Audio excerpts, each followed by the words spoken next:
आप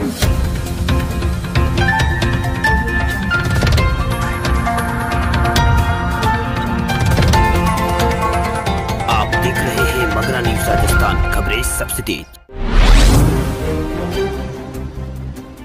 भारत में कोरोना संक्रमितों का आंकड़ा पहुंचा 27 लाख पार, करीब 52,000 लोगों की भारत में कोरोना के कारण हुई है मौत। पिछले 24 घंटों में 55,000 नए मामले भारत में आए हैं सामने। भारत में कोरोना संक्रमण के मामले बढ़ने का सिलसिला जारी है। देश में अब तक कुल 27 लाख से ज्यादा लोगों को कोरोना हो चुका है। कोरोना की चपेट में लोग आ चुके हैं। वहीं करीब 52,000 लोगों की भारत में मौत भी हो चुकी है। देश में कोरोना के मामले बढ़ने की रफ्तार दुनिया में पहले नंबर पर बनी हुई है। पिछले 24 घंटों में कोरोना के भारत में 55,069 मामले यहाँ पर नए मामले सामने आए हैं और 876 लोगों की मौत भी हुई है। जबकि अमेरिका और ब्राजील में बीते दिनों यहाँ पर 40,000 और 23,000 के आसपास मामले यहाँ पर पिछले 24 घंटों में दोनों देशों में आए हैं। भारत में 13 अगस्त को रिकॉर्डेड यहाँ पर 67,999 मामले सामने आए थे। स्वास्थ्य मंत्रालय के ताजा आंकड़ों के मुताबिक देश में अब तक 27,02,742 लोग कोरोना से संक्रमित हो चुके हैं। इनमें 51,797 लोगों की मौत हो चुकी है। एक्टिव केसों की संख्या लगातार गिरकर 6,73,000 के पास हो गई है। वहीं 19,77,000 लोग भारत में कोरोना से ठीक भी हो चुके हैं। राहत की बात यह है कि मृत्यु दर और एक्टिव केस रेट में लगातार गिरावट हुई है। मृत्यु दर भी गिरकर 1.51% हो गई। इसके अलावा एक्टिव केस जिनका इलाज चल रहा है उनकी दर भी भारत में घटकर 24.90% हो गई है। इसके साथ ही रिकवरी रेट यानी ठीक होने वाले की दर भी भारत में 73.77% हो गई है। वहीं भारत में रिकवरी रेट लगातार बढ़ रहा है। देश में कोरोना वायरस के लिए जांच की क्षमता को बढ़ाते हुए एक दिन में 7 लाख से अधिक नमूनों की जांच की जा रही है। अब तक 3 करोड़ से ज्यादा लोगों की नमूनों की जांच की जा चुकी है। मंत्रालय ने कहा है कि एक दिन में जांच की संख्या तेजी से बढ़ रही है।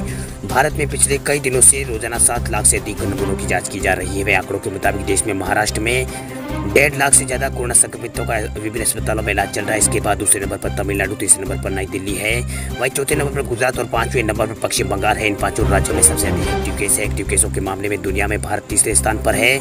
वहीं कोरोना संक्रमितों की संख्या के हिसाब से भारत दुनिया का तीसरा सबसे प्रभावित देश है। अमेरिका, ब्राजील के बाद भारत इस महामारी से प्रभावित सबसे तीसरा बड़ा देश है।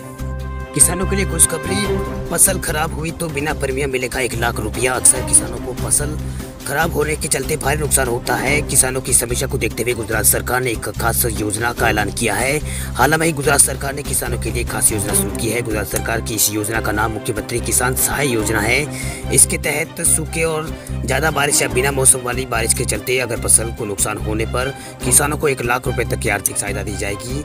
अच्छी बात यह है कि किसानों को इसके लिए कोई भी प्रीमियम यहाँ पर देना नहीं पड़ेगा। इस योजना से राज्य के 56 लाख किसानों को यहाँ पर फायदा मिलेगा। योजना के तहत फसल खराब होने पर हर किसान को अधिकतम 1 लाख रुपए का मुआवजा सरकार की ओर से यहाँ पर दिया जाएगा। आपकी जानकारी के लिए आपको बता दें कि मुख्यमंत्री किसान सहाय योजना प्रधानमंत्री फसल बीमा योजना की जगह लेगी। गुजरात के मुख्यमंत्री विजय रूपाणी ने ऐलान किया है कि केंद्र की फसल बीमा योजना से अलग किसानों को नई योजना के लिए कोई भी प्रीमियम नहीं देना होगा। उन्होंने कहा कि इस साल के लिए केंद्र सरकार की फसल बीमा योजना मुख्यमंत्री किसान सहाय योजना के साथ बदली जा रही है। दरियाल बीमा कंपनियों ने इस पर गुजरात सरकार से काफी अधिक प्रीमियम मांगा है।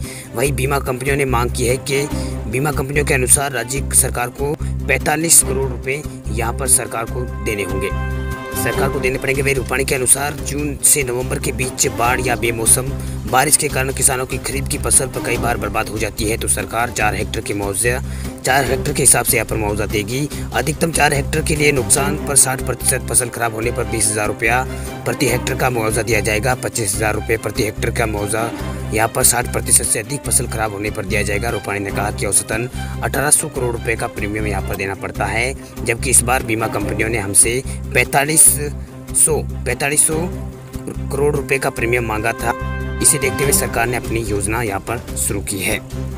वहीं मुख्यमंत्री रूपाणी ने साफ किया है कि नई योजना के तहत दिए जाने वाले मुआवजे के अलावा किसान प्राकृतिक आपदा की वजह से खराब हुई फसलों के लिए भी राज्य आपदा प्रतिक्रिया कोष के तहत एक्स्ट्रा मुआवजा भी ले सकते हैं।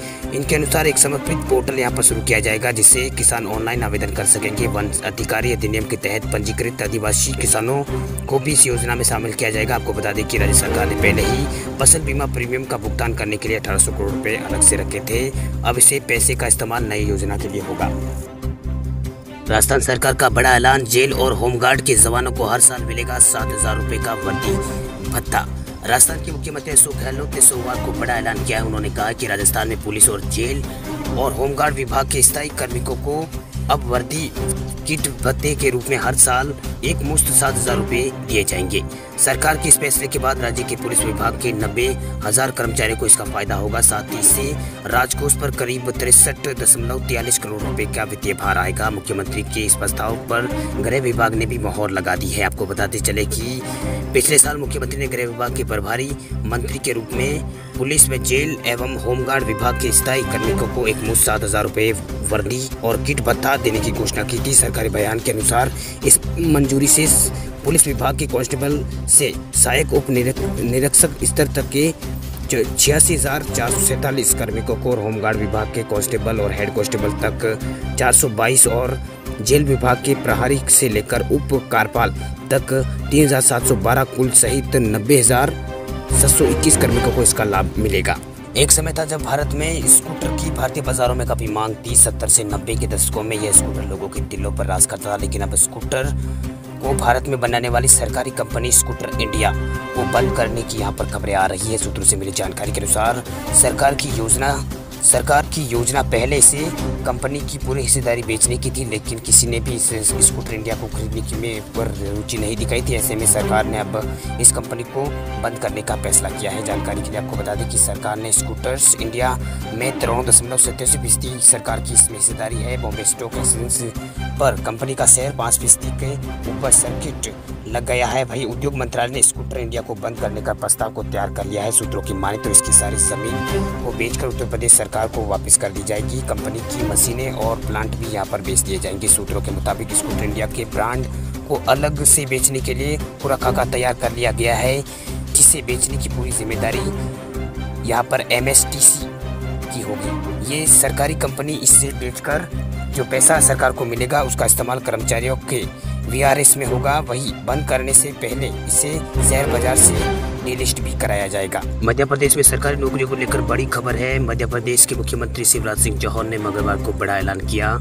शिवराज सिंह चौहान ने कहा कि प्रदेश की सरकारी नौकरियां अब केवल राज्य के युवाओं को ही दी जाएगी। सरकार इसके लिए जरूरी कानून में बदलाव करेगी। मुख्यमंत्री शिवराज सिंह चौहान ने एक वीडियो में ट्वीट किया है, जिसमें उन्होंने कहा है कि आज मध्य प्रदेश सरकार ने एक महत्वपूर्ण फैसला किया है। प्रदेश की शासकीय नौकरियां अब केवल राज्य के बच्चों को ही दी जाएगी। उन्होंने कहा कि इसके लिए हम आवश्यक कानूनी प्रावधान कर रहे हैं। मध्य प्रदेश का संसाधन राज्यों के बच्चों के लिए है। उन्होंने ट्वीट किया है कि मेरे भाई और बहनों, आज से मध्य प्रदेश के संसाधनों पर पहला अधिकार मध्य प्रदेश के बच्चों का होगा। सभी शासकीय नौकरियां सिर्फ मध्य प्रदेश के बच्चों के लिए ही आरक्षित रहेगी। हमारा लक्ष्य प्रदेश की प्रतिभाओं को प्रदेश के उत्थान में शामिल करना है। शिवराज सिंह चौहान ने ट्वीट करके कहा कि मध्य प्रदेश के युवाओं का भविष्य बेरोजगारी भत्ते की बेसाखी पर टिका रहे। ये हमारा लक्ष्य ना कभी था ना ही है। जो यहाँ का मूल निवासी है वे शासकीय नौकरियों में आकर प्रदेश का भविष्य संवारे, ये मेरा सपना है। मेरे बच्चों, खूब पढ़ो और खूब सरकार में शामिल होकर प्रदेश का भविष्य बनो। पशुपालकों को हरियाणा सरकार ने दी है बड़ी सौगात। हरियाणा सरकार ने राज्य के गरीब पशुपालकों को बड़ी सौगात देते हुए उन्हें आशियाना उपलब्ध करवाने की घोषणा की है। उनके निर्माण का जिम्मा हरियाणा सरकार उठाएगी। इस घोषणा के बाद गरीब लोगों को पशुओं को दिसंबर की सर्द हवाओं और जून की लू के थप्पड़ों से दो चार नहीं होना पड़ेगा। आपको बता दें कि हर जरूरतमंदों के घर पर उसे पशु के लिए एक टीन शेड होगा। इसके लिए हरियाणा सरकार खुद पैसा देगी। हालांकि शेड को पाने के लिए ये शर्तें होगी कि पशुपालकों का नाम BPL कार्ड में होना चाहिए। प्रदेश के उप मुख्यमंत्री दुष्यंत चौटाला ने गरीबों को पशुधन की रक्षा के लिए पहल करते हुए नरेगा स्कीम के तहत मुफ्त पशु शेड बनाने का यहाँ पर निर्णय लिया गया है। डिप्टी CM दुष्यंत चौटाला के संज्ञान में आया कि प्रदेश में हजारों पशुपालक ऐसे हैं जिनके घरों में धन के अभाव में पशुओं को बांधने के लिए टीन शेड नहीं है। उन्हें मजबूरन हर मौसम में पशुओं को खुले आसमान के नीचे रखना पड़ता है। इसी के कारण प्रत्येक वर्ष हजारों पशु लू, सर्द हवाओं और ओलों आदि से वो बीमार पड़ जाते हैं और सैकड़ों पशुओं की इस दौरान मौत हो जाती है। वही गरीब पशुपालकों पर यहाँ पर आर्थिक बोझ अगर वो पशुपालक ऐसा बनाते हैं तो उनके ऊपर आर्थिक बोझ बढ़ जाता है। तो डिप्टी CM ने ऐसे पशुपालकों को ग्रामीण विकास विभाग की ओर से मनरेगा के तहत प्रदेश भर में निःशुल्क शेड बनाकर देने की योजना बनाई है। वही बतौर डिप्टी CM हरियाणा कृषि विश्वविद्यालय व्यवसायिक क्षेत्र में देश में अग्रणी राज्यों में है। वही राज्य सरकार चाहती है कि कृषि जोत छोटी होने के कारण लोग पशुपालन का व्यवसाय भी कृषि के साथ साथ करें ताकि उनका अनुदान बढ़ सके। इसी मद्देनजर सरकार ने अनुसूचित जाति वर्ग की विधवा और महिला प्रमुख घर और बीपीएल तथा छोटे जोत वाले किसानों को वैधता के अनुसार उनके पशुओं के लिए यहाँ पर मुफ्त शेड उपलब्ध करवाने जा रही है। ये सभी शेड नरेगा स्कीम के तहत बनेंगे और एक शेड पर तकरीबन 58,000 रुपये सरकार द्वारा खर्च किए जाएंगे। बाइक और चाइना के बीच चीन की सरकारी बैंक ने खरीदी आईसीआईसीआई बैंक में हिस्सेदारी। देश में चीनी माल के बहिष्कार और चीनी विरोधी माहौल के बीच खबर यह है कि चाइना की पीपल्स बैंक ऑफ चाइना ने आईसीआईसीआई बैंक में हिस्सेदारी खरीदी है। हालांकि जानकार कहते हैं कि इससे देश हित के लिए किसी तरह से कोई खतरा नहीं है। पिछले मार्च महीने में चीन के केंद्रीय बैंक ने एचडीएफसी बैंक में अपना निवेश बढ़ाकर 1% से ज़्यादा किया था। तब इस पर काफ़ी हंगामा भी हुआ था। पीपल्स बैंक ऑफ चाइना की म्यूचुअल फंड बीमा कंपनियों के सहित इन 357 संस्थागत निवेशकों को उसमें शामिल किया गया था, जिसमें हाल में ICICI bank qualified institutional placement offer 15,000 crore रुपए का निवेश किया था। आईसीआईसीआई बैंक ने पूंजी हटाने के लिए संस्थागत निवेशकों से पैसा जुटाने के लिए कोशिश की थी। पिछले हफ्ते उसका टारगेट पूरा हुआ है। चाइना की केंद्रीय बैंक ने आईसीआईसीआई में महज 15 करोड़ रुपए का निवेश किया है।